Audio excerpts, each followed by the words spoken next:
So when there's a disaster, you have to make a transition after the disaster to the recovery.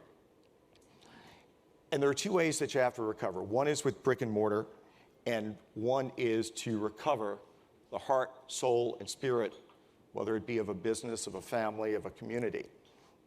So let's take a little bit time to look back at what it takes after a disaster when there are many things in play.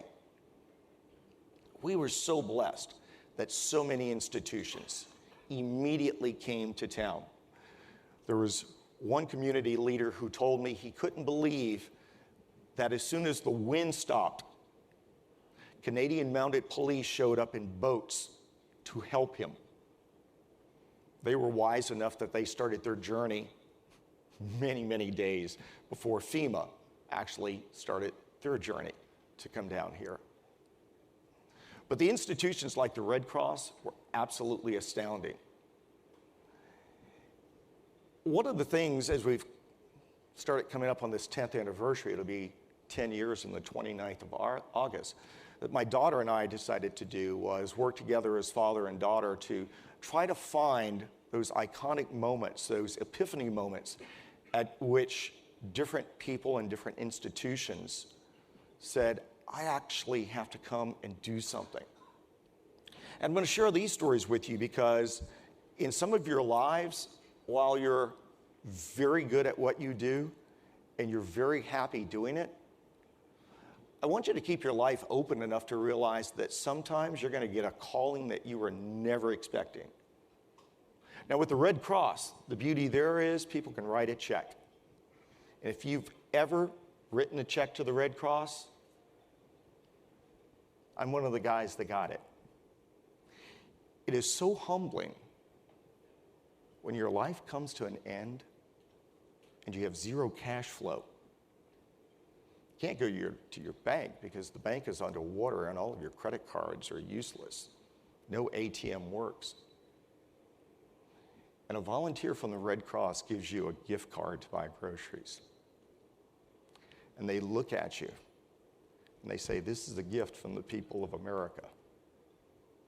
Man, if you give, thank you, thank you, thank you, thank you for giving. Because it means so much to us. It made a difference in my life. And because of what I experienced, there's not a disaster that doesn't go by. I'm writing those checks right away.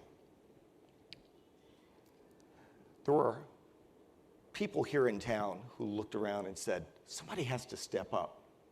And a group of them were the most unlikely women, known as Women of the Storm. The Women of the Storm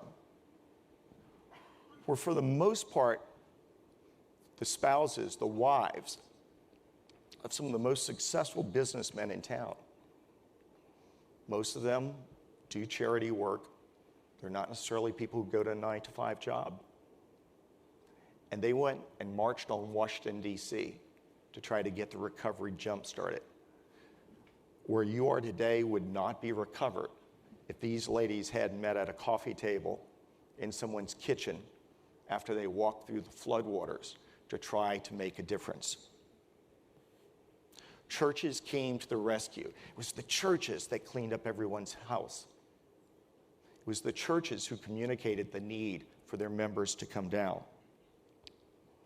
And then we were lucky enough that we have some of our own favorite sons who were able to be a face for the recovery. Harry Connick Jr. started something called Musicians Village because as a musician who used to play in jazz clubs when he was just a teenager, those clubs that you see up and down Bourbon Street, Harry knew that musicians who live on a paycheck-to-paycheck cash life needed help. So he came down. Here are some thoughts from Harry. It's a tragic time for us, and I think the more people that can help, the better. But, everybody has to decide for himself, what their conscience dictates, Everyone has to decide for themselves. What does your conscience dictate when it's time for recovery? And that led to a huge building boom. And that led to other celebrities coming down. This is Sandra Bullock, standing with a graduating class of Warren Eastern High School. She picked up the phone and called down. She wanted to adopt an orphanage. And there were no orphanages to adopt. So she adopted a high school. Were it not for her, that high school would not have been rebuilt. It was one of the first to reopen because she helped communicate the need. Imagine every school in your town wiped out. And she was the star who came down to do that. I know we've got animal lovers in the room. Imagine how many pets were left behind. Because if you stayed for the hurricane, then you stayed with your pet. And when it was time to crawl with an axe and hack through your plywood and shingle roof to get out, maybe you got your dog or your cat or your pet up there, maybe you didn't. Many of them were swimming on their own, seeking higher ground, but an enormous number of people came down to rescue animals. And I mentioned the people who just find that passion in life, that epiphany moment. Liz McCartney and Zach Rosenberg are, I think, two of the finest examples. Liz was actually recognized numerous times by the White House. She was a CNN hero, recognized for her help because she gave up everything, she and Zach, and came down here and started a charity to rebuild homes. So when you deal with your clients after a disaster, realize that it's a multi-level disaster. It's not just bits of data, it's bits of their life. It's bits of their emotion.